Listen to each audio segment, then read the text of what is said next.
Pagpatuloy po natin yung series natin sa the Gospel of John. John chapter 5. Good morning po. It's good to see everyone. John chapter 5, the healing at the pool. And we have just finished, I think Pastor Kent or Pastor Phil discussed already yung from chapter 5 verse 1 onwards. Magpo-focus po ako sa chapter 5 verse from 16 to 29. Join me in prayer. Father, we thank you, Lord, sa opportunity, sa freedom to study your word, to dig your word. Help us, Father, to absorb this and to apply this sa aming mga buhay. In Christ's name we pray. Amen. Let me remove this first. Right, John chapter 5, from 16 to 29. Well, in this context, Jesus Christ wants to focus yung sumbat sa kanya ng mga Sadducees and the Pharisees, which is ni-question yung kanyang identity. Ang makikita natin dito sa chapter 5, specifically sa 16 through 29, dito natin makikita na Jesus Christ Himself, Son of Man, and Son of God. So may dalawang address. Kung mayroon pa kayo makita na dalawang title, what is Son of Man, and there is also Son of God. What is the difference between the two? Son of God is the exact identity ng Father. And Jesus Christ, meron siyang dalawang title, Son of God, Jesus Christ, and also Son of Man, Jesus Christ. So yun yung Son of God, yung exact identity ng Ama. He is divine, 100% God, and yung Son of Man is 100% man. Nandyan yung kanyang emotion, nandyan yung kanyang yung kanyang sympathy sa iba. That's the title came from, no? May dalawang title, Son of God and Son of Man. So chapter 5, dito natin makikita just a short recap, no, dun sa isang 38 years nang may nararamdaman. And he's been like waiting for the right time kailan siya gagaling doon sa pool na yan. It's not really an exact swimming pool na yung sa idea natin, swimming pool, ay wow, swimming pool, yung sobrang linis. It's not that pool. No? Yung pool na ito, dito, before they will sacrifice an animal, dyan nila hinuhugasan. And it's been like 38 years of pain and this kind of disease, no? Na napaka-stinky, waiting for the right time, but marami siyang excuses sa kanyang sarili na, wala na akong chance to be healed. Every time na ay gusto kong pumunta dun sa pool to be healed, maraming paa. So I will just like lay down here, waiting for the exact moment. But there is a man, Jesus Christ, meron na siyang isang tanong, do you want to be healed? And every time na maggagawa siya ng rason, oh, I've been here for 38 years. No. Do you want to be healed? Yun lang. Very simple question and yet, excuse me, profound. May malalim na meaning. So we go on, same chapter, but we will start sa verse 16 hanggang 29. So I'll just like to have a short background, no? Yun yung context dito. The Jewish people have these three kinds of tradition sa kanilang buhay. Sa Israel. If you're a Jew, you have these three events na talagang merong malaking meaning sa buhay mo.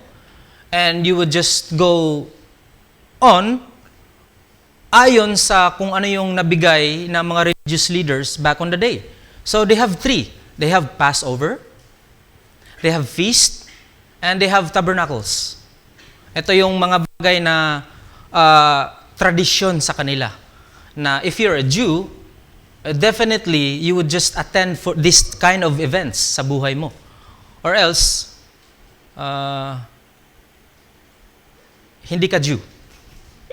You're not really one of us. Parang ganun. No? So malaking sa kanila yung Passover. Passover, short recap, is a commemoration of passing through yung judgment kasi naglagay ka ng blood sa door mo to just escape the plagues, no? The death would just pass over. And then yung feast, gathering together at nagbibigay sila ng mga food nila.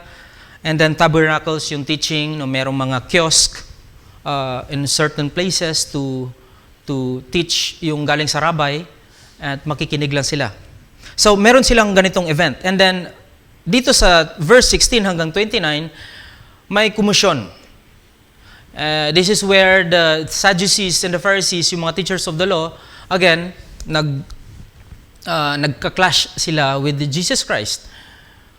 For them, yung mga sinasabi ni Jesus Christ dito is a very offensive sa kanilang tradition.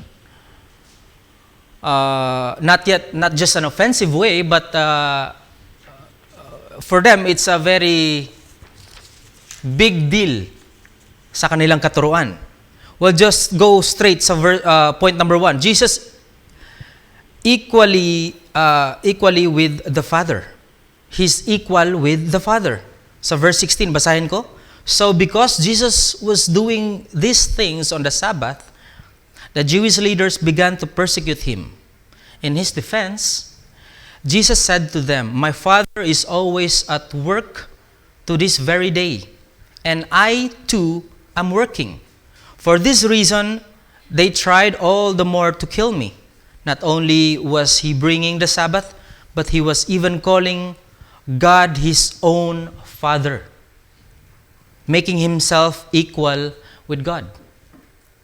Now, yung mga bagay na to ay big deal sa kanila. Why? Because they know the Pentateuch. First 5 books of Moses. Genesis, Exodus, Leviticus, Numbers, Deuteronomy. Alam nila yung laws na yun. And then Jesus Christ was quoting exactly dun sa Exodus na kung sino yung father na Abraham, Jacob, ako yun. I am. It's not just an offensive, but salungat dun sa tradition na binigay nila. Tingnan natin yung verse 16 and 17. May nangyari dito no? Medyo maliit lang siya, no? Sabi sa verse 16, so because Jesus was doing these things on the Sabbath, performing miracles, right? The Jewish leaders began to persecute him. And then, verse 17, notice, in his defense, Jesus said to them. So, may nangyari. No, hindi siya nakasulat ano yung pinag-uusapan nila. Pero may nangyari. Now, these leaders wants to persecute Christ. Siguro sa before mag-17, meron silang conversation. Kasi dinerecho sa verse 17, in his defense, Jesus said to them, yung aking Ama is always at his work to this very day. That is a both figurative and literal. You know why? The Father is always at work until this very day. So the Father is referring, who's talking? He's talking to himself as Jesus Christ because they are one. The Father and the Son is equal. Pero hindi naintindihan ng mga leaders to. They don't understand exactly kung ano yung ibig sabihin ni Jesus Christ dito. That's a problem with the teachers of the law, yung mga priests during that day. They know the scriptures, they know the Bible, but they don't know really what it means. No? Let's just have a quick question. No? We know the scriptures today, but we don't really know what it means. No? It's just a short reflection sa ating mga sarili. So may nangyari. In his defense, Jesus said to them, my Father, Ama, Father always at his work to this very day, and I too am working. It's a very offensive statement, no? Now, sinasabi dito yung word na persecuted. Yung mga tao na ito, very allergic kay Jesus Christ. Talagang nimamasid. Sinusundan niya yung ministry ni Jesus Christ. They have heard from Isaiah sa Old Testament yung mga visions, even Daniel.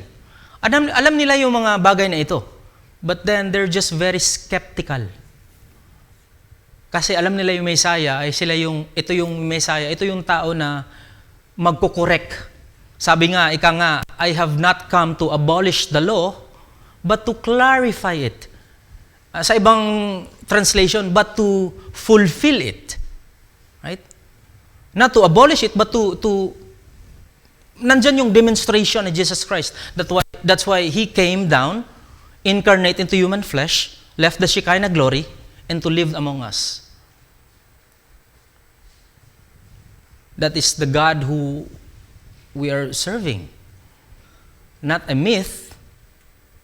Hindi lang siya story na walang connection, but a true living God who has an emotion. Because from the past, He lived like us. So, yung mga Jewish leaders, sobrang naghahanap ng way just to kill this man. Lumapit nga na sila kay Pontius Pilate just to crucify this man, no? Sa kanyang mga ginagawa. Then we have the term, my father. Ito yung hindi ito yung biological father na, you know what I mean, right? Ako meron akong ama. Meron akong earthly father. We have fathers as well, right? Given yun. Hindi ka naman sisila sa mundo kung wala ka ama, right? But in this statement, Jesus Christ, meron silang intimacy. Like this kind of relationship na tinutukoy ni Jesus Christ sa kanyang statement, this is not just an ordinary relationship na meron siyang ama. This kind of relationship is very intimate, no? Na talagang sa sobra nilang close, alam ng ama yung iniisip ng anak. And the son knows what the father is thinking. Why? Because they are equal. Iisa sila. Iisa sila ng desire, isa sila ng emotion, iisa sila ng plano, ng goal sa buhay para sa atin. This is not just a cheap saying, my father. No? Na minsan, yung ating ama, dine-neglect natin kung ano yung payo niya. No? It's very hard to say na, siguro kung meron tayong friend na magsasabi sa atin, ay bro, alam mo, meron akong ama. Yung tatay ko, kung ano yung gusto niya, yun yung ginagawa ko. Siguro sasabihin natin, yung bata na to, napaka-submissive naman. Ang corny mo naman. No, this is Jesus Christ is referring sa kanyang ama na meron siyang perfect obedience. No? Now we have the term continuous work. This is very interesting. You know the term Sabbath. Sabbath is an event where hindi ka pwedeng mag-work. Now you have the list of yung order ng creation ng Panginoon. We have Genesis 1:1, right? In the beginning, God created the heavens and the earth. Ni-divide niya yung, ang ganda, vegetation, yung animal, and then He created man. Kita niya si Adam malungkot, He created woman out from sa kanyang rib. And then, nakita ng Panginoon, this is very amazing. And God took rest. He called it Sabbath day. And then, since that time, yung mga propeta, during that time sa Old Testament, na-implement yung law na ito. Law ni Moses, sa Exodus, Leviticus, so on and so forth, hanggang sa New Testament. No?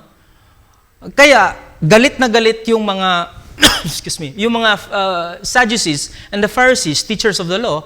Why is this man claiming na yung ama niya ay si Yahweh, and yet nagko-contradict siya sa gawain ng Sabbath day?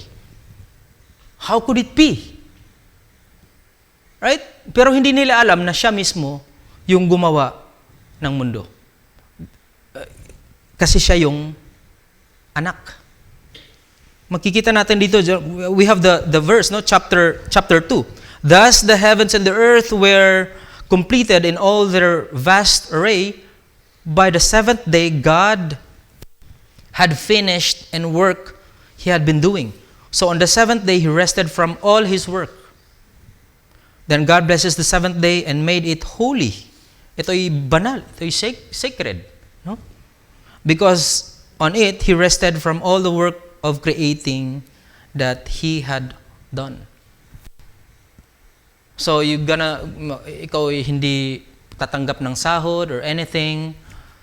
Meron tayong mga kapatira, no, na sa kanilang calendar, on the seventh day, ito ay Sabado, no? Monday, first day. Tuesday, Wednesday, Thursday, Friday, Saturday. Meron tayong mga kapatiran na pag ganitong sila ay nagsasamba. They would stay away from work just to remember this Sabbath day na ito'y holy, sacred, na inimplement ng Diyos. But God rested on the Sabbath day from His creation to make this an example. But for us to rest and make this day holy. There's a day of rest not because God needs rest, kasi He's all-powerful. Although makikita natin sa verse na God rested, it doesn't mean napagod ang Diyos. Kasi ang Diyos hindi napapagod. You know that, right? It's just an example for us to do. Meron ako kaklase, sidetrack lang. No? Gusto niyo yung verse na on the seventh day, God rested. No? Sa school, sa seminar namin during final exam, no? Minsan midterm exam, sobrang busy na, pasa ng requirements, ganyan. Sabi niya, higa muna siya. Lahat busy lahat. Siya relax lang. Bro, parang tapos ka na lahat sa requirements mo. Anong nangyari? Well, bro, sabi sa scriptures, God rested. Kailangan ko ng pahinga. Well, regardless sa mga bagay na yan, it serves us as a model na alam natin busy tayo, but we need rest. But during sa situation na ito, it doesn't mean God rested, napagod din siya. Gusto ng Panginoon na magbigay ng example for us to do. At ito yung mga bagay na hindi maintindihan ng mga Sadducees and the Pharisees. Why is He contradicting yung Sabbath day? You're not allowed to work. Why are you still performing miracles? Now, in this case, yung Panginoon, yung goal ng Ama, regardless sa anong event man yan, He's there to win souls. And yun yung pinanghawakan natin. Regardless of any kinds of events sa buhay natin, we're there to win souls. To help people from disease. Although hindi tayo we don't have the exact power with katulad ng ginawa ni Kristo, pero it serves us as a model. He took a day to rest to serve as a model. So Jesus is continuing the work on this fallen world. This world is filthy, stinky, fallen world. Kaya hanggang ngayon nagpapatuloy ang ating Ama, ang ating Diyos na gumawa sa buhay natin. Past, present, and future. He's working in your lives today. Minsan hindi natin pinapansin . Pero God is still working on this very day. No, maraming behind the scenes sa Old Testament. God works in hidden ways, guiding lives. David, kay Isaac, sa ating mga forefathers. Nililid nila ng Diyos sila sa tamang daan. Throughout history, yung nation like Persia, Persia, yung modern name ngayon, Iran. Tama ba, Pastor Ken? It's Iran. And you know what happened sa Iran? Right? No, we're there to pray for the nation, but we cannot do about it. We cannot do nothing. Alam ng Panginoon exactly what is going on. Yung Persia, yung Greece, yung Rome, to set the stage for the gospel and establish a religious identity showing continuous active work sa kamay ng Diyos. If you read Acts, before na gawa yung Acts, sabi nga daw ng mga church leaders during the day, yung title ng book is Acts of the Holy Spirit. Because during that time, ang daming, alam mo yun, God sent His power sa kanyang mga disipulo to perform miracles. and to establish yung church. At marami pang iba. Ang daming ginagawa ng Panginoon. No? Throughout miracles and protection, fulfilling promises despite of human failures. God works in a miraculous way, even today. Big things and small things, He works in a different way. Sa New Testament, Jesus Christ. In the New Testament, Jesus is presented both a manual laborer as a carpenter. Manual, right? He's a carpenter and yet performing still in different various of miracles. Para ma-attract yung tao sa Kanya. Ang problema nga lang, sumusunod yung mga tao sa Kanya just to have a personal benefit. Gusto ko to kasi kayang gumaling ng any kinds of disease. But how about walang ganon? Will you still follow Christ as your personal Savior? Yan yung mga tanong. No? New Testament, teaching, healing. His works includes establishing God's kingdom, performing miracles, at marami pang iba. Tingnan natin yung verse 18. No? For this reason, they tried all the more to kill him. Not only he was breaking the Sabbath, but he was even calling God his own Father, making himself equal with God. By the way, when you read, pag nabasa natin yung statement, breaking the Sabbath, he's not really breaking the Sabbath, but he wants to break yung tradition ng Sadducees and the Pharisees. Remember, kaya na maganda yung term na, I have not come to abolish the law, but to fulfill it, to clarify it. And God wants to clarify, to correct yung mga false teachers during that time. Jesus wasn't breaking the rules, He was revealing their real identity.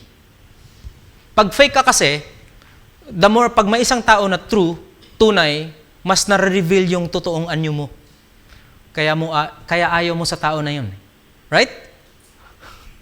Pag may isang truthful na tao, pag nandyan siya, ayaw mo. Kasi it would reveal your true identity. Ito yung nangyari sa mga tao na ito. What makes Jesus very unique? By calling His own Father as is equal sa Kanya. May makikita tayo dito na truth claim. No? Ni-claim ni Jesus Christ, but He was even calling God His own Father. Kaya sobrang na-shock yung mga for them, it's very blasphemous. No? Making Himself equal with God. Jesus is considered equal with the Father in what? Divine nature, His characteristic, His essence, authority, sharing the same sovereign power to grant life, to resurrect dead people from the death, execute judgment, and receive honor. Kaya equal sila. Kung ano yung meron sa Ama, ganun din sa Anak. They're not separated. Folks, mga kapatid, if you believe that there is God who exists, and you deny Jesus Christ as a person, meron tayong problema dun. May ibang mga religion sa mundo, I will not name them, they believe sa God, kay Yahweh, but they reject yung persona ni Jesucristo. We cannot do that. Jesus came to show God in action. Merong demonstration. Now, if you want to know something, minsan nga sa trabaho yung Mensetsu, right? Merong demo. Or even sa teaching, apply ka ng ALT. Assistant, right? Merong video na kailangan mo isend to show demo. No, as an applicant, gusto mo makita kung ano yung proseso. Yung ibang God kasi, small g, O-D, walang demonstration. It's a myth. Merong source of scripture sila, but hindi personal. What Christ is very unique, distinct sa iba, is that He demonstrates His own love for us on the cross of Calvary. Now, this is very amazing. How could you love a person na hindi mo pa na-meet? Right? You have this intimacy na you love the image of God emotionally kasi He supplies all your needs, right? Pero hindi mo pa siya na-meet. How could you love a person you never Hindi mo pa na-meet. Why? Because He's personal. He's active. Yun yung work ng Holy Spirit sa atin. Now, we have this teaching, the Holy Spirit, right? There's the Father, Son, and the Holy Spirit. We accept the both persona. No? Distinct. They're one, but they have different works in us. I am not God. I am not just a good teacher worth hearing. Yun yung ano ng Panginoon dito. I am not just a good example worth following. And He destroys the curtain and said, I am God. Sa resurrection. Now we have, dito sa Matthew chapter 4, verse 7, makikita natin dito yung temptation ni Jesus Christ. Siya ay nag-fast, no? 40 days in the wilderness. Siya ay nagutom. How could a God nagutom? Nagutom siya kasi siya ay also a man. And then Satan, the devil, tried to tempt him and tried to discuss about turning this stone sa tinapay. And then later on, no, may order yung pag-tempt sa kay Jesus Christ eh, no? Kung ikaw'y makapangyarihan, just command your angels to catch you, no? Just let yourself fall sa mataas na parte sa mountain na yan and command your angels to catch you. But anong sabi ni Jesus Christ? Do not test your God. Depart from me. Doon sa moment na yan, makikita natin dito yung deity, yung divine nature ni Jesus Christ. Makikita natin dito yung Father and yung Son. That they're equal. So yun yung point number 1 of Jesus equally with the Father. Point number 2, Jesus perfect submission and unity sa verse 19 hanggang 20. Sabi dito, Jesus gave them this answer. Truly, truly, I tell you, the Son can do nothing by himself. He can do only what he sees his Father doing. Because whatever the Father does, the Son also does. For the Father loves the Son and shows him all he does.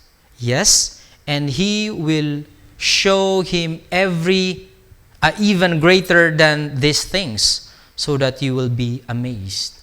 So, first word, very truly I tell you. No, sinasabi dito yung talagang nag-agree ka. Sa Greek word, amen, amen. Oo nga, tunay, tunay. Yun yung ibig sabihin dito. Kaya we have this amen, right? Now, you know what it means. That you agree sa isang bagay na yan. Amen, amen. Tunay na tunay. The Son can do nothing by himself. He can do only what he sees his Father doing. Kasi isa lang sila. Now, sa scripture, sa Synoptic Gospel, Matthew, Mark, Luke, makikita natin dito na Christ is not distinct. Hindi siya isolated. Na kumbaga parang solo lang. He's always with the Father. Sila ay active na may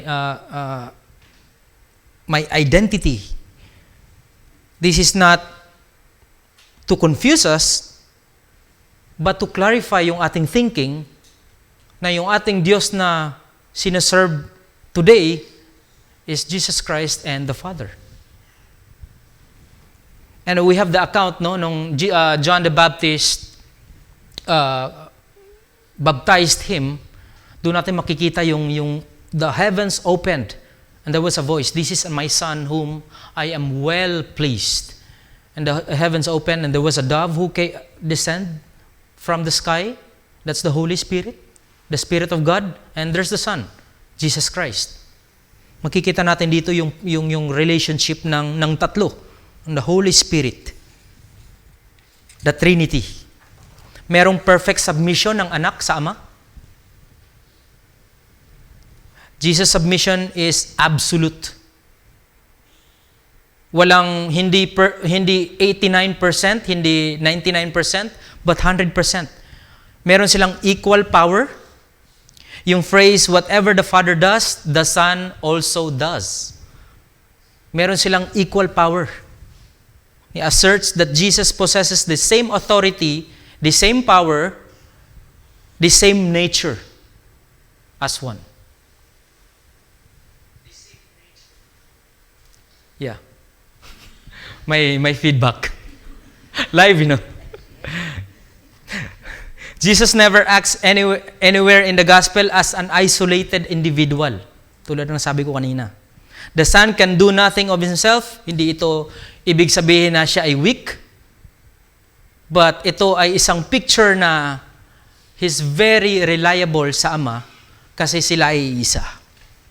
Jesus as the Son acts in perfect unity with God the Father. Now, we know the context sa Gethsemane. You know what happened sa the Garden of Gethsemane, right? Alam ng Panginoon si Jesus Christ na malapit na siyang i-arrest. And then He prayed to God. Lumayo siya ng konti sa mga disipulo, nanalangin siya sa Ama. No? This is the exact words na sinasabi ni Jesus Christ dito. This then is how you should pray. Ito yung parang template ng panalangin. Nung pinakita niya sa kanyang mga disipulo, yung isang template ng panalangin. Our Father in heaven. It's an address sa Ama. Hallowed be your name. Your kingdom come. Your will be done. Hindi, my will be done, but yours. Minsan sa panalangin natin, Lord, ngayon na. Now na. Period. Wala na. Wala ka ng choice, Lord. Ito na yung will ko. But look at Jesus Christ. This is how you pray. Your will be done. Kung hindi man nangyari yung ating mga prayer requests, well, so be it. It is an answered prayer, after all. Pag sinabi ng Diyos na no, it's still an answered prayer. That's the best thing na ni-prepared ng Diyos sa atin. Yung no. Human perspective, yung answered prayer is yes for us. Pero sa mata ng Diyos, no. Or maybe wait. Now, when He prayed sa kanyang Ama, despite sa kanyang anguish, no? If you could take this cup away from me, yung pain. Actually, pwede naman niyang i-cancel yung plano ng Ama eh. After all, He's God, right? Pwede niyang i-cancel yun. Grabe na yung suffering ko. Tarang, wala na lahat. Pero because of His obedience, because of His love sa atin, because of kung ano yung nasabi sa Old Testament, He will fulfill the law.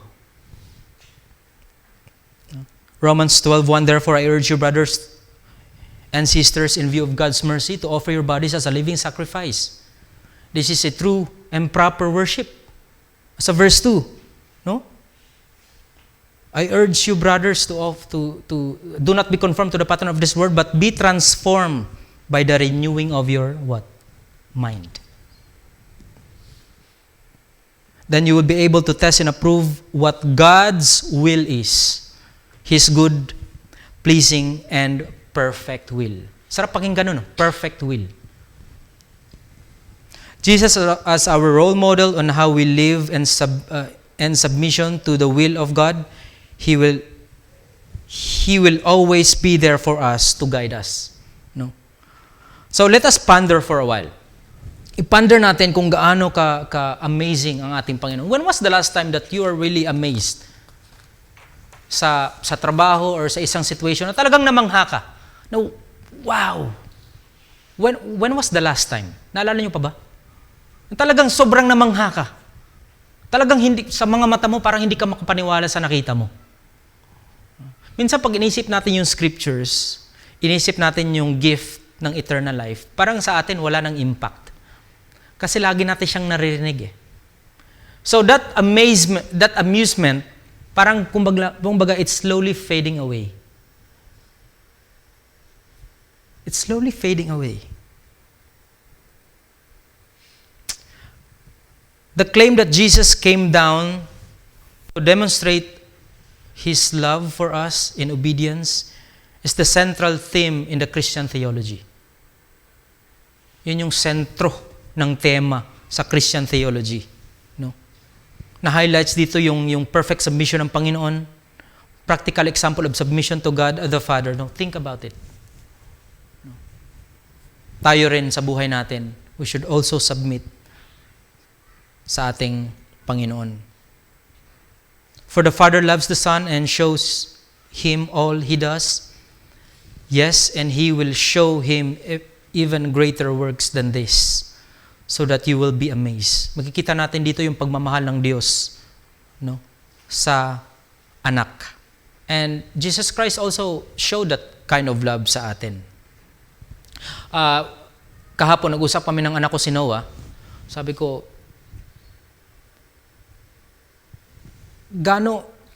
this is you, Noah. This is God.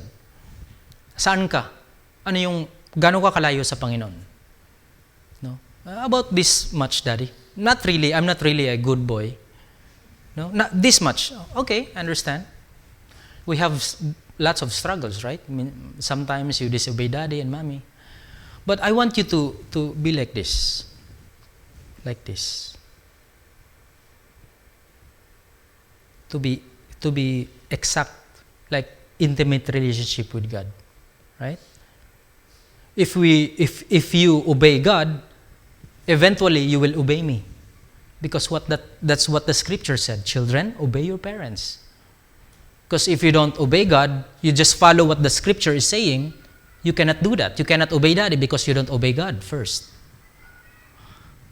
So, it's like that, no? Yung ating relationship sa ating Ama would be like that.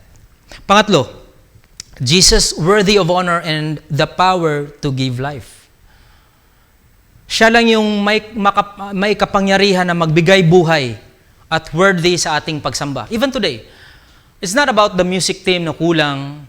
It's about the value why you are singing. When the music fades, will you still give honor? Kasi ang subject mo, ang audience mo, hindi yung tao eh. 2 member man yan, 3, but yung subject mo, yung audience mo is ang Diyos. Sabi sa 21, for just as the Father raises the dead and gives them life, even so the Son gives life to whom He is pleased to give it. Moreover, the Father judges no one, but has entrusted all judgment to the Son. Pinaubayan niya sa anak, kay Jesus Christ. Verse 23, all may honor the Son just as they honor the Father. Pareho. Whoever does not honor the Son does not honor the Father who sent Him. Very, very truly, I tell you again, amen, amen. Whoever hears my words and believes Him who sent me has eternal life and will not be judged, but has crossed even over from death to life. Very truly, I tell you, a time is coming and has now come that the dead will hear the voice of the Son of God, and those who hear will live. For as the Father has life in Him, so He has granted the Son also to have life Himself. That's a very wonderful and yet parang nakakatakot. No. Nakakatakot na statement yan.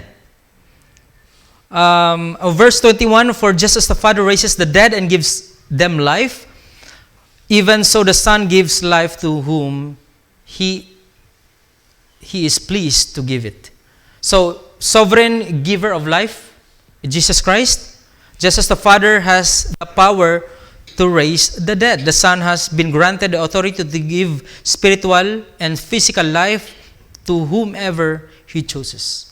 So during sa ministry ni Jesus Christ, both figurative and literal, sa kanya mga pag-perform ng miracles, makikita natin dito na meron siyang mga binuhay na mga patay. Even Lazarus. Do you remember Lazarus? Yung matalik niyang kaibigan. Yung kapatid nila Mary and Martha na 4 days nang patay at nangangamoy na.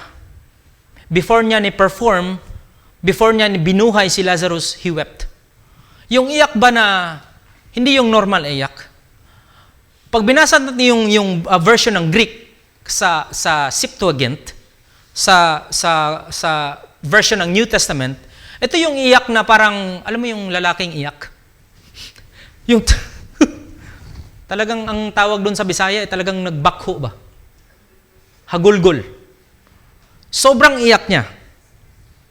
What he could just, Lazarus came out without any shedding of tears. Right? Pwede namang, Lazarus, labas ka na. Okay na. Hindi eh. Umiyak siya. Why? Because he's a man. Nandun yung emotion, yung sympathy, yung empathy niya sa atin. That's why he deserves all the honor, all the credit. Na if nanatili lang siya sa langit at hindi niya maramdaman yung exact emotion ng paano maging isang tao, he could not relate kung ano yung maranasan natin, right? It's just a very wonderful thinking. Not like yung sa ibang gods na hindi bumaba yung hari sa castle para makita kung ano yung klaseng pamumuhay doon sa probinsya. But this kind of king left the palace, go out doon sa mga nagbebenta, and to experience that kind of life. Sovereign life giver, passing from death to life. No? Tingnan natin sa Ephesians chapter 2. Ito yung isa sa mga paborito ko. Maganda naman lahat ng verses, but Ephesians chapter 2, kumbaga ito yung blueprint ng isang Kristiyano. Right? Isang blueprint ng isang Kristiyano na nandun yung we're sinners, we're servants. Yun yung ating dapat pamumuhay. As for you, you were dead. How could a man move kung patay siya? You cannot move your hand kung ikaw'y patay na. Right? Nung narinig ni Lazarus yung boses ni Jesus Christ, siya'y nabuhay. Yung tanging boses lang ng Diyos ang makakapagbuhay sa atin. As for you, you were dead in your transgressions and sin, in which you're used to live when you follow the ways of this world. Gratifying yung craving ating selfish desire, no? Tayo ay disobedient sa ating buhay.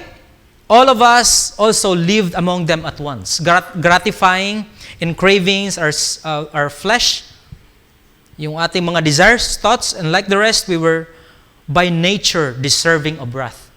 But may transition, no? May good news. But, ngunit, because of His great love for us, no? Hindi lang love, kundi may great pa, in-emphasize pa, no? Who is rich in mercy. In-emphasize yung mercy. Rich, mercy na, rich pa. Made us alive. Tayo'y nabuhay. Amen? We're not thankful about it that we're alive today. Who knows kung kailan tayo mawawala dito sa mundo? But we're secure. We have this peace. Yeah, nakakalungkot. They will not see you physically, but they will see you again in heaven, which is eternal. You will not bear pain, no sorrow. You will worship God forever. No? God raised us up with Christ and seated us with Him in the heavenly realms with Christ Jesus. No? So makikita natin dito yung word na honor. Do we really honor God sa buhay natin? Honor. No? May word dito, temi, timao. Ito yung pagbibigay value sa ating Diyos. Kung gaano kalaki yung value, yung ating respect, yung ating yung adoration natin sa Kanya, yung reverence natin sa Kanya. Timao. That's the term. Now, I was reminded sa John chapter 15, the vine and the branches. Right? Merong isang gardener, may isang may gardener, and isang picture dito yung ating Father, which is God. I am the vine, you are the branches. He is the vine, you are the branches. If you remain in me, may condition to. If you remain in me and I in you, you will bear much fruit. A person is not connected kay Christ will not bear fruit. In what way? Speech, thoughts, and action. If you are connected, truly, genuinely connected kay Christ, you will bear fruit. Sa ating pananalita, kung dati medyo hard yung ating pananalita, pag nagsalita na, huwag mong bigyan ng mic yan. Pag nagsalita yan, ako po. Huwag bigyan ng mic yan, huwag bigyan ng mic yan. Now, if we are changed, yung ating thoughts, ating mga words will change. Transformation. Right? So, I am the vine, you are the branches. I tell you, whoever hears my word and believes. Now, meron tayong tinatawag na knowledge and wisdom. Yung knowledge is what we heard from the school. Or from sa isang nagle-lecture, nagte-take down notes ka, yan yung knowledge. Lahat ng information, may data pumasok sa isipan natin. Nasa storage na yun. That's knowledge. The wisdom is different. Wisdom is how you apply yung lahat ng information na nakuha natin. Well, some people has the lots of knowledge pero walang wisdom. Right? Wisdom is the application of what we hear and with what we have read from the school. So, here's my word. Sa nasabi ni Jesus Christ, here's my word and believe and apply it sa buhay natin. I think that's the best thing to do sa buhay natin, no? Para ma-apply natin siya. Now I would like to give you a comparison. Sa Old Testament, Genesis 1:1, and in the beginning, God created the heavens and the earth. God gave life sa plants. Nandyan yung gravity, nandyan yung gas, nandyan yung mass, at marami pang iba. Nagbigay siya ng life sa atin because He created all things. Sa New Testament, John 3:16, for God so loved the world. You see the connection? Genesis 1:1, in the beginning, God created the heavens and the earth. He gave life. He created man. New Testament, John 3:16, for God so loved the world that He gave His only Son. Ayan na, may practical na. May demonstration na. May action na. He didn't just created the world, but He reached out sa world. You see the relationship, right? Ito yung napaka-amazing na bagay. Na every time I thought about it, parang naiyak ka ba? How could a love, a creator, would reach out sa'yo? It's an amazing thing. So that's the third point, no? Jesus worthy of honor and power to give life. Number 4, Jesus' authority to judge. It's a short verse, and He has given Him authority to judge because He is the Son of Man. Divine equality and judgment, He is equal with the Father. So pinaubaya ng Ama yung judgment sa anak. You know why? Now, let's go sa logic. Right? God created the Father, Yahweh, He created the earth. And so Jesus Christ came down sa lupa na magkatawang tao. Siya yung mediator natin eh. God sees every one of us and He has the right to judge us. Kasi nandyan na siya eh. Kitang-kita niya lahat ng ginagawa ng mga tao. He has the emotion, alam niya yung capacity ng bawat isa, alam niya kung sino nagsasabi na totoo at sa hindi. So, pinaubaya ng Ama kay Jesus Christ to judge all people according sa ano yung ginagawa natin. Now, deserving lang natin na in the first place, we deserves hell. In the first place. Do you agree? If Jesus Christ didn't came down sa lupa, pag namatay tayo, Lahat tayo, ang exact destination natin is impyerno. No doubt. Kasi the relationship has been broken eh. Genesis chapter 3. Because of disobedience, nasira yung relationship na yun. But He came down to restore that. So He has the right to judge us. Didn't you know, sa Psalm chapter 7 verse 11, God is a righteous judge, a God who displays His wrath every day.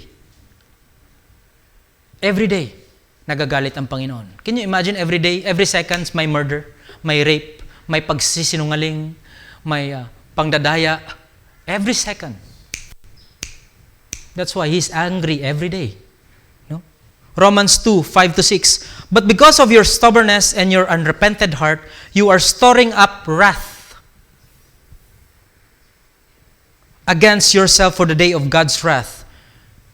His righteous judgment will be revealed. God will repay each person. Notice, God will repay each person according to what they have done. No? So, kaya pinubaya ng Ama sa Anak yung judgment. No, in-entrust niya yung judgment dito. John chapter 3 verse 18, whoever believes in Him is not condemned. If you believe in God and trust Him and obey Him, you will not be condemned. And lastly, Jesus the final resurrection. Sabi sa 28 hanggang 29, do not be amazed at this. Later on, explain kung bakit sinabi ni Jesus Christ dito, do not be amazed at this.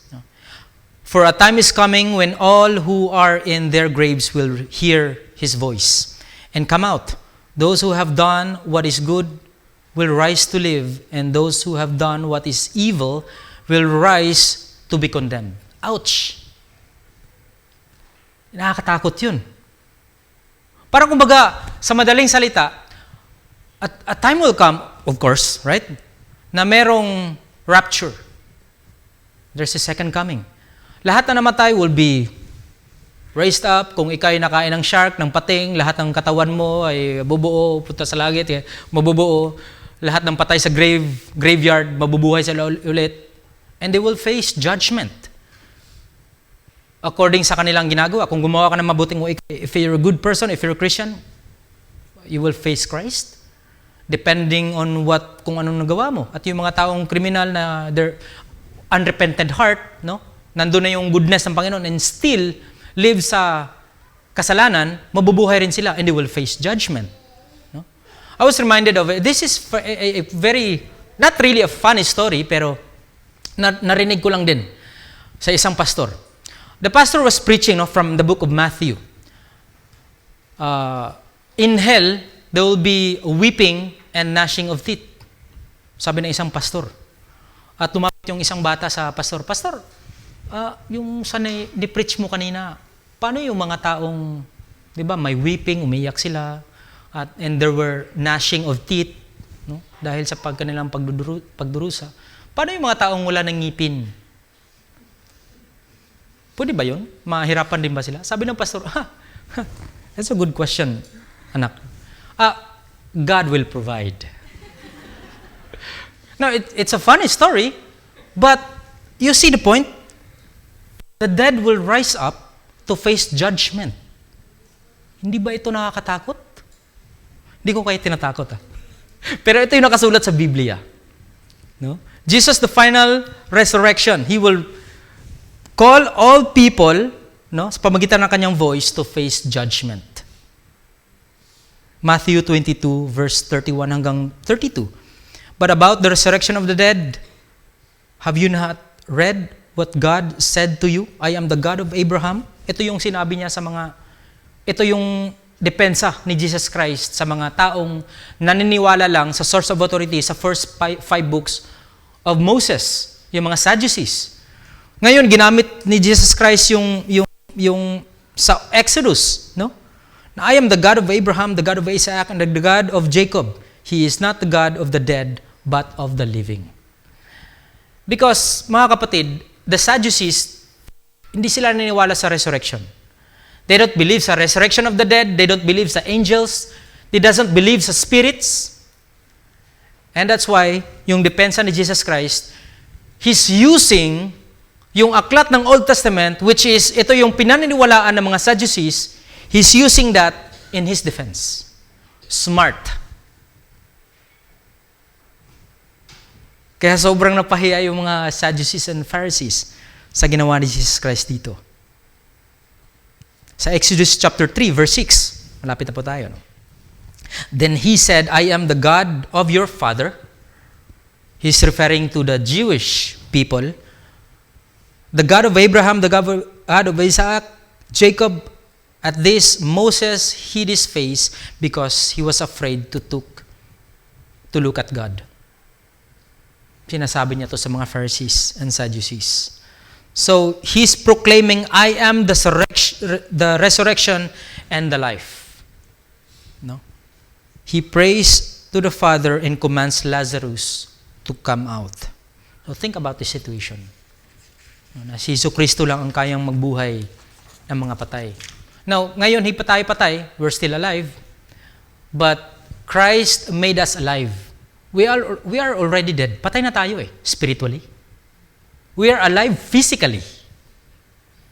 Right? Yun nandun yung sensor ng pain. We're alive. It's a gift. But we are dead spiritually. When we die, we are totally separated from God's presence. Kaya dapat habang buhay pa po tayo, hindi lang tayo healthy tingnan, maganda yung suot natin, we look rich, but we are dead spiritually. That's the true definition of totally separated from God. The most important thing is, even where we're alive today, alive physically, and alive spiritually. That's the best thing. At yun yung dapat nating pasalamatan sa ating Panginoon. Let's pray. Lord, we thank you so much, Lord, sa pag-ibig na binigay niyo po sa amin. We thank you, Lord, for your Son, Jesus Christ, who died on the cross of Calvary to demonstrate His own love for us while we are still sinners. He died for us. We thank you, Lord, for the gift of eternal life. Sa mga hindi pa po, wala pa pong relationship sa inyo, Panginoon, would like to pray for guidance. Kung sino man po sa amin today ang gustong magkaroon ng magandang relationship with you, would like to pray for him o for her, na kayo po ang umipo sa kanyang puso, that would have a life that is abundant, that is so rich with you, Panginoon. Salamat po sa lugar na ito na kami ay malaya para mag-aral ng inyong salita. Salamat po sa mga buhay na nandito, Panginoon, sa mga pamilya. Kayo po, Panginoon, ang sumama sa kanila. Throughout the week, Lord, tomorrow, again, it's Monday, back to sa aming mga trabaho. Kayo po ang magbigay guidance sa amin. Wisdom that came from your word, Father. We thank you, Lord, and we would like to bring back all the praises and honor, thanksgiving sa inyo. Sa ngalan ni Jesus. Amen.